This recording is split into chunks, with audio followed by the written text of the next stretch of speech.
дуруд ба кулли мухлисони дастаи барселона ва канали барса тиҷи. бозиҳои дирӯзаи чемпионатҳои аврупоӣ хело ҳам ҷолиб гузаштанд. дар қатори онҳо барселона ҳам пас аз танаффуси байналмилалӣ бозии нахусташро дар майдони хонагии муқобили Лас Палмас доир кард. ҳолатҳои хатарнок, голҳои бекоркардашуда, офсайдҳои аз сериалҳои туркӣ дида зиёдтар. хулоса ҳамаи ин ва дигар навгониҳои дастаро имрӯз манзуратон мекунем. шумо бошад обуна шуда лайк зери ин навор гузоштанро фаромӯш насозед. футбол бештар аз як варзиш, эҳсосот, рақобат, қаҳрамонӣ ва шодии мухлисон. тамошои ҳамаи мусобиқаҳои бо нуфузи футболиро бо хизматрасониҳои ширкати 1x боз ҳам ҷолибу диданӣ гардонед.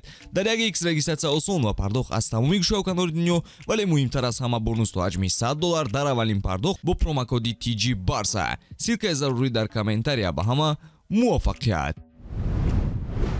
барои рақобат муқобили Лас Палмас хави чунин ҳайатро интихоб намуд. дарвозабон Тер Штеген, ҳимоятгарон Кубарси ва Мартинес дар марказ, Кансело ва Кунде дар канорҳо, нимҳимоятгарон Гюндаган, Фирмин Лопес ва Роберто, ҳамлагарон бошанд Ямал, Левандовски ва Рафиня ба майдон баромаданд. бозиҳои пас аз танаффуси байналмилалӣ аксар вақт барои Барселона душвор мегузаранд, аммо дастаи хави тавонист бар муқобили Лас Палмас ғолиб ояд. гарчанде ки бе истеъмоли валидол ҳам нашуд ин бозӣ. худи хави ҳуқуқи иштирок надошт ва дар вақти бозӣ дар нуқтаи техникии даста набуд. Лас Палмас ба назар оғози бозиро хуб гузаронида истода буд, аммо меҳмонон ин сабки бозиро то охир нигоҳ дошта натавонистанд. нилнориҳо аз ҷиҳати созмони ҳамлаҳо ва лаҳзаҳои хатарнок яксару гардан боло меистоданд ва то дақиқаи 19 ду маротиба ба голзанӣ ҳам даст ёфтанд, аммо голҳои Левандовски ва Рафиня бо сабаби офсайд бекор карда шуд. дар ҳолати дуюм қарори довар хело баҳсбарангез ба назар мерасад. бо вуҷуди ин ҳам пас аз он нилнориҳо афзалияти шумораро ба даст оварданд. дар миёнаи қисми аввал Рафиня бо дарвозабони Лас Палмас як ба як баромад, вале Алваро Вайлес қоидаро дағал вайрон кард ва дарвозабон корти сурхро дар пеши чашмонаш дид. меҳмонон 10 нафара ба мудофиа диққат доданд, аммо рақибро боз дошта натавонистанд. домҳои офсайд на ҳамеша кор медоданд.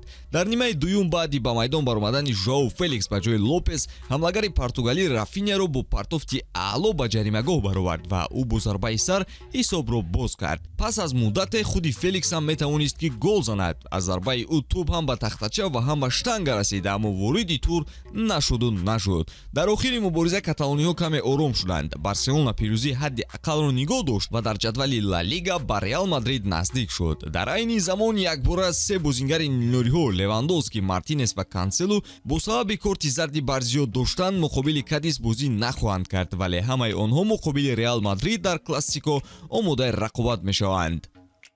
умедворем ки имрӯз Атлетик вазъиятро барои Реал мушкилтар месозад. мо ба қисми муҳимтарини мавсим наздик шуда истодаем. мо медонистем ки фишор як ҷабҳаи муҳим аст ва мо аз он хуб истифода бурдем. мо метавонистем бо бартарии калон ғолиб оем, аммо се хол низ чизи асосӣ аст. набудани самаранокии моро аз ҳад зиёд азоб дод. мо ҷараёни бозиро назора мекардем ва чанд лаҳза доштем, аммо натиҷаи бозиро пеш аз муҳлат ҳал кардан натавонистем. ман шодам, аммо бояд бештар гол мезадем. фирмин ба мо бисёр кӯмак кард. ман кори аълои Сержи Роберторо пас аз ҷароҳати ӯ қайд бояд кунам. Гюндаган чун ҳарвақта мастеркласс нишон дод. ӯ мавсими олиҷаноб мегузаронад. бозиҳои ояндаи Барселона хело муҳим барои даста ба ҳисоб меравад. рӯзи 2 апрел моро рақобати сафарӣ муқобили ПСЖ дар Лигаи Чемпионҳо интизор аст ва умед ба он мебандем ки даста бо омодагии ҷиддӣ бо пирӯзӣ онро ҷамъбаст мекунад. бо ҳамин тамом дӯстон, то наворҳои баъдӣ хайр.